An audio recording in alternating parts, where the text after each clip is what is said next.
இந்த big pass வேற சும்மா இல்லாமல் ஆல்ரெடி இந்த எக்ஸ் கண்டஸ்டன்ஸ் வந்து பல பேர் வன்மத்தில் தான் வந்திருக்காங்க. இவர் வேற டெய்லி ஒரு மார்னிங் ஆக்டிவிட்டி கொடுத்து ஒரு கண்டென்ட்டை கிரியேட் பண்ணுறேன்னு சொல்லி அவங்கள உசுப்பேற்றி விட்டுக்கிட்டே இருக்கிறாப்புல. அப்படி தான் இன்றைக்கி ஒரு டாஸ்க் ஒன்று கொடுக்குறாரு, மார்னிங் ஆக்டிவிட்டின்னு சொல்லி. என்ன டாஸ்க் அப்படின்னா, இந்த வீட்டை விட்டு வெளியில் போனால் இந்த நபரு கூட நான் கான்டாக்ட் வச்சுப்பேன், இந்த நபர் கூட நான் கான்டாக்டே வச்சுக்க மாட்டேன் அப்படின்னு நீங்கள் யாரை சொல்லுவீங்க? இது ஒரு டாஸ்க். ஸோ இது வந்து லிவிங் ஏரியாவில் நடக்குது. இந்த லிவிங் ஏரியாவில் இந்த டாஸ்கில் நீங்கள் நல்லாவே தெரிஞ்சுக்கலாம் யார் மேலே என்ன கோபத்தில் இருக்காங்க, என்ன மாதிரியான வன்மத்தில் இருக்காங்க அப்படின்னு சொல்லி. இதில் சில பேர் சொன்னது அது வந்து எனக்கு ரொம்ப பிடிச்சிருந்தது, நியாயமாக இருந்தது. அவங்க சொன்ன விஷயம் வந்து நியாயமாக இருந்தது.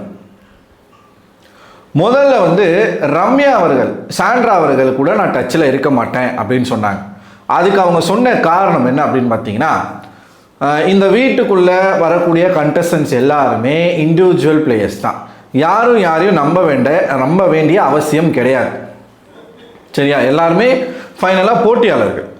ஒருத்தரை எதிர்த்து தான் இன்னொருத்தர் வந்து போட்டி போட்டாகணும், வேறு ஆப்ஷனே கிடையாது. ஸோ ட்ரஸ்ட் அப்படிங்கிறது அங்கே பில்ட் பண்ண வேண்டிய அவசியம் கிடையாது. ஆனால் நம்ம சேச்சி அவர்கள் எப்படிப்பட்ட ஆள் அப்படின்னு பார்த்தீங்கன்னா, பின்னாடி அவங்கள பற்றி கேவலமாக பேசிட்டு முன்னாடி தான் பாசத்தை காட்டுற மாதிரி போய் கட்டி பிடிச்சி கதறி அழக்கூடிய ஒரு போலியான ஒரு ஆள் தான், போலியான ஒரு ஆள் தான் நம்ம சேச்சி. அந்த ஒரு விஷயத்தை ரம்யா அவர்கள் பார்த்துட்டாங்க. என்ன பண்ணியிருக்காங்க அப்படின்னு பார்த்தீங்கன்னா, நமக்கு தெரியும், இவங்க பார்வதி கூட உட்காந்து சாண்ட்ரா அவர்கள் பேசும் பொழுது ரம்யா வந்து ஒரு பாம்பு, அவரை நம்பக்கூடாது. ஆக்சுவலாக அந்த கொஸ்டின் கேட்குறது பார்வதி, நீ ரம்யாவை நம்புறியா அப்படின்னு சொல்லி கேட்பாங்க. அப்போ இல்லை நான் நம்பலை, நான் யாருமே நம்ப மாட்டேன் அப்படின்னு சொல்லியிருந்தா பரவாயில்ல. சேச்சி ஆனானோ என்ன வார்த்தையை பயன்படுத்துகிறாங்கன்னா, ரம்யா ஒரு பாம்பு அப்படிங்கிற ஒரு வார்த்தையை பயன்படுத்துகிறாங்க. அவள் ஒரு பாம்பு, அவளை நம்பக்கூடாதுன்னு சொல்கிறாங்க. அது உண்மை இல்லைன்றதுக்குள்ளே இப்போ நம்ம போக வேண்டாம். இப்படி சொன்ன சாண்ட்ரா அவர்கள் பார்வதியோடு சேர்ந்து நீங்கள் இந்த மாதிரி சொல்கிறீங்க. ரம்யா வந்து அந்த வாரம் எவிக்ட் ஆகுறாங்க. எவிக்ட் ஆகும்போது ரம்யாவை போய் கட்டி பிடிச்சிக்கிட்டு, இனிமேல் நான் யார்கிட்ட பேசுவேன், எனக்குன்னு யார் இருக்கா, என் கூட பேசுறதுக்கு ஆள் இல்லையே, நீயும் என்னை விட்டு போறியே, என்னையும் சேர்த்து கூட்டிகிட்டு போயிரு அப்படின்னு ஒரு அழுகையை போட்டாங்க. இப்படி அழுது சீன் போட்ட சாண்ட்ரா அவர்கள் தான் பிரச்சனை. இப்போது இந்த வீட்டுக்குள்ளே என்னால் இந்த பர்சனை நம்ப முடியாது, இவங்க ஒரு பாம்பு அப்படின்ற ஒரு கருத்து உங்களுக்குள்ளே இருக்கும் பொழுது அவங்கள போய் நீங்கள் கட்டி பிடிச்சி அழுது, இனிமேல் நீ இல்லைன்னா நான் என்ன பண்ணுவேன், நான் யார்கிட்ட பேசுவேன், எனக்குன்னு இருக்க. இப்போ யார் மேலே நமக்கு வந்து அழுக வரும்? யார் கூட நம்ம கனெக்ட் ஆகிறோமோ அவங்க கூட தானே, அவங்க நம்மளை விட்டு பிரியும் போது தானே அழுக வரும். கனெக்ட் ஆகணும்னா அங்கே ஒரு ட்ரஸ்ட் பில்டப் ஆகும்ல, அங்கே ஒரு நம்பிக்கை வரும்ல. நம்பிக்கை வந்தால் தானே அங்கே வந்து நமக்கு அந்த ஒரு கனெக்டிவிட்டியே வரும். அப்போ தானே ஒரு ரிலேஷன்ஷிப் வந்து அங்கே ஃபார்ம் ஆகும். அது அக்கா தங்கச்சியோ எதுவோ, லவ்வுக்கே முதல்ல தேவை வந்து ஒரு ட்ரஸ்ட்டு தான். அந்த ட்ரஸ்ட் அங்கே பில்டப் ஆகும்போது தான் அங்கே வந்து ஒரு ரிலேஷன்ஷிப் வந்து வளரும். நீங்கள் ஒரு பொண்ணுக்கிட்ட போய் அவ்வளோ எக்ஸாஜரேட் பண்ணி நீங்கள் அழுது, நீ என்னை சேர்த்து கூப்பிட்டு போயிருன்னு சொல்கிற அதே பொண்ணு நீங்கள் பின்னாடி என்ன சொல்கிறீங்க, பாம்பு நம்பக்கூடாதுன்னு சொல்கிறீங்க. அப்போது ரம்யா கேட்குறாங்க, இது உண்மையா? ரீஎன்ட்ரியில் வரும்போதும் அதே ரம்யாவை கட்டி பிடிச்சி அழுகுறாங்க. ஸோ இப்படிப்பட்ட ஒரு பர்சன் கூட நான் வெளியில் போய் டச்சு வச்சுக்க விரும்பலை அப்படின்னு ரம்யா சொன்னாங்க. இது 100% கரெக்டு தான், கரெக்டு. அடுத்து நம்ம கானா வினோத் அவர்கள், எல்லாரும் வந்து ஒவ்வொருத்தரும் சொன்னாங்க. இப்போ கானா வினோத் அவர்கள் ஒவ்வொருத்தரையாக வந்து இண்டிவிஜுவலாக வந்து பட்டியல் போட்டாப்புல. இந்த நபர்கிட்ட என்னால் இதை கற்றுக்க முடியும், இந்த நபர்கிட்ட என்னால் இதை கற்றுக்க முடியும். இப்போ கெமினா ஒரு ஸ்போர்ட்ஸ் பற்றி நான் தெரிஞ்சுப்பேன். இப்போ டேரக்டர் சார்னா பிரவீன் காந்தி அவர்கள்னா ஒரு படம் எப்படி எடுக்கிறது அப்படிங்கிறத நான் கற்றுப்பேன். இப்போ சாண்ட்ரானா அவங்கக்கிட்ட வந்து கிளாசிக்கல் எப்படி பண்ணுறது நான் கற்றுப்பேன்.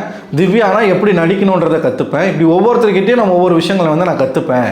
இந்த ஆள் திவாகர் இருக்கான் பாருங்க, இந்த ஆள் கிட்ட அதுக்கு முன்னாடி திவாகர் வந்து கானா வினோத்து கூட டச்சில் இருக்க மாட்டேன்னு சொல்லிட்டு போயிட்டாப்புல. என்ன சொல்கிறான், விஜய் டிவியில் ஒரு ப்ரோக்ராம் வந்தால் கூட இவர் கலந்துக்கிறாருன்னா நான் வரமாட்டேன், இவர் பெரிய புடுங்கி, முதல்ல உனக்கு விஜய் டிவியில் வாய்ப்பு கிடைக்குதான்னு பாரு. அந்த மனுஷன் எங்கே போகிறாரு, நீ எங்கே போகிற, நீ பிச்சை எடுப்படா, சீரியஸாக அவன் பிச்சை தான் எடுக்க போகிறான், பார்த்துக்கிட்டே இருங்க. நீ கிரியேட் பண்ணுற ஒவ்வொரு இன்ஸ்டாகிராம் ஐடியுமே பிளாக் ஆகுது, ஏன்னு தெரியுதா உனக்கு? நீ சமுதாயத்துக்கு ஒரு சீர்கேடு, நீ வளரக்கூடாதுன்றதுனால தானே அதை பிளாக் பண்ணுறாங்க. நீ அவ்வளோதான். இந்த பிக் பாஸ் நிகழ்ச்சி அடுத்து சீசன் வர வரைக்கும் நீ மேபி ஆக்டிவாக இருக்கலாம். நீ வெளியில் போனீங்கன்னா ஒரு ஆளே கிடையாது. இது வரைக்கும் திவாகருக்கு ஆஃப்டர் பிக் பாஸ் ஒரு படம் வந்திருக்கா? ஒரு படத்தில் கமிட் ஆயிருக்கானா, இதுக்கு முன்னாடி அவன் நடித்த படம் எதனா ஒன்று ரிலீஸ் ஆயிருக்கா, அதில் அவன் வர சீன் கூட கட் பண்ணிடுவாங்க. பாருங்க அவன் என்ன பண்ண போகிறான்னு சொல்லிட்டு.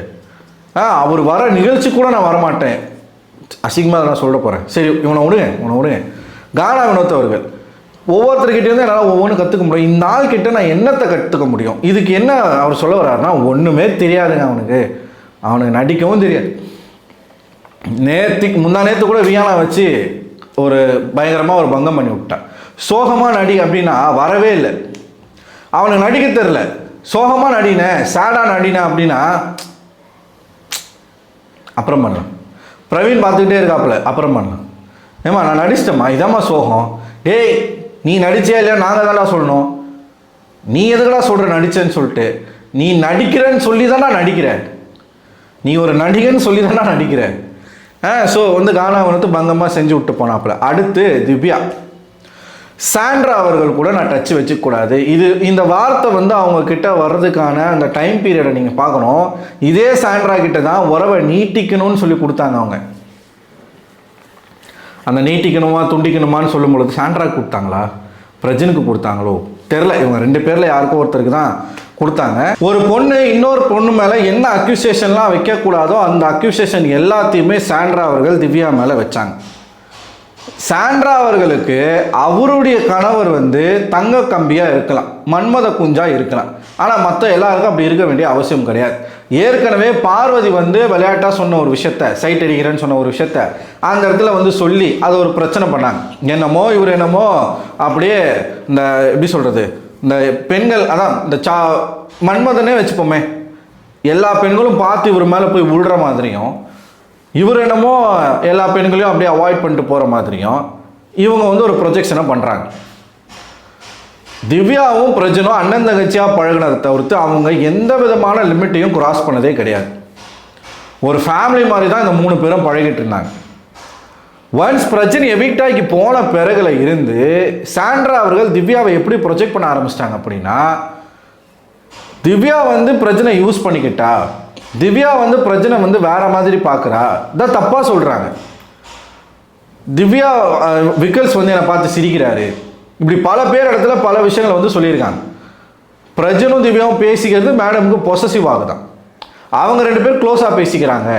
பிரஜன் என்னை விட்டுட்டு திவ்யாவுக்கு தான் ஐஸ்கிரீம் கொடுக்குறாரு, இவங்க 2 பேருக்குள்ள ஏதோ ஒன்று ஒரு பாண்ட் வர மாதிரி எனக்கு தெரியுது, அப்படி இப்படின்னு தன்னுடைய கணவர் பற்றியும் தான் கூடவே இருந்த பொண்ணை பற்றியும் கொச்சையாக பேசிகிட்டு இருந்தாங்க சாண்ட்ரா.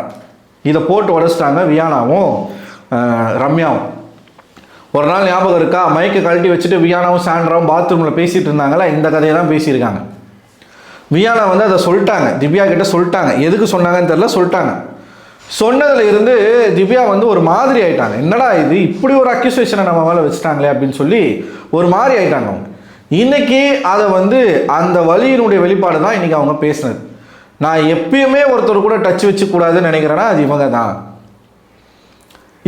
இவங்க கூட நான் டச்சே வச்சுக்க மாட்டேன். ஏன்னா இப்போ விக்கல்ஸ் கூட வந்து எனக்கு நேராக மோதுறாரு, என் மூஞ்சிக்கு நேராக பேசுகிறாரு, என் முதுகுக்கு பின்னாடி குத்த மாட்டார். என் முதுகுக்கு பின்னாடி குத்திட்டாங்க சாண்ட்ரா, என்னால் அவங்களோட டச் வச்சுக்க முடியாது. ஓப்பனாக சொல்லலை, இந்த அக்யூசேஷன் அவங்க மேலே வச்சுருக்காங்க. சொன்னால் சாண்ட்ரா நாரிடும். சொல்லாமல் மேம்போக்காக ஒரு விஷயத்த வந்து சொல்லிட்டாங்க. இது எவ்வளோ பெரிய தப்பு தெரியுமா? கூலாக உட்காந்துருக்காங்க சாண்ட்ரா, அவங்களுக்கு எதுவுமே தெரியாமல் கூலாக உட்காந்துட்ருக்காங்க. இந்த திவ்யாவை நான் இப்போ தான் பார்க்குறேன். திவ்யா வந்து கடுமையாக எதிர்க்கிறாங்க சாண்ட்ராவை, கடுமையாக எதிர்க்கிறாங்க. வியானாலாம் அதுதான் கேட்குறாங்க, உனக்கு மட்டும்தான் புருஷன் குழந்தைனா மற்றவங்களாம் நான் அனாதையா? கரெக்டு. நீங்கள் 2வது ப்ரோமோ பார்த்தீங்கன்னா அதில் வேறு கதை போய்கிட்டு இருக்கு. அதை வந்து நான் அடுத்த ஒரு வீடியோவில் பேசுகிறேன். அதாவது ஒருத்தவங்க நம்ம மேலே எந்த அளவுக்கு நம்பிக்கை வச்சுருந்தாங்களோ ஒரு வார்த்தை போதும் அந்த நம்பிக்கையை உடைக்கிறதுக்கு. அதுக்கப்புறம் அவங்க பண்ணுற எதுவுமே நமக்கு ரியலாக தெரியாது. அது இப்போ திவ்யாவுக்கும் சாண்ட்ராக்கும் நடுவில் நடந்திருக்கு. அது வந்து 2வது ப்ரோமோவில் வந்திருக்கு. நம்ம அந்த ப்ரோமோ பற்றி நம்ம பேசுவோம். ஸோ இந்த வீடியோ பற்றி உங்களோட கருத்து என்ன அப்படிங்கிறத கமெண்ட் பாக்ஸில் கமெண்ட் பண்ணுங்கள். அடுத்த ஒரு வீடியோவில் உங்களை சந்திக்கிறேன். அதுவரை உங்களிடமிருந்து விடைபெறுவது நான் அரவிந்தன்.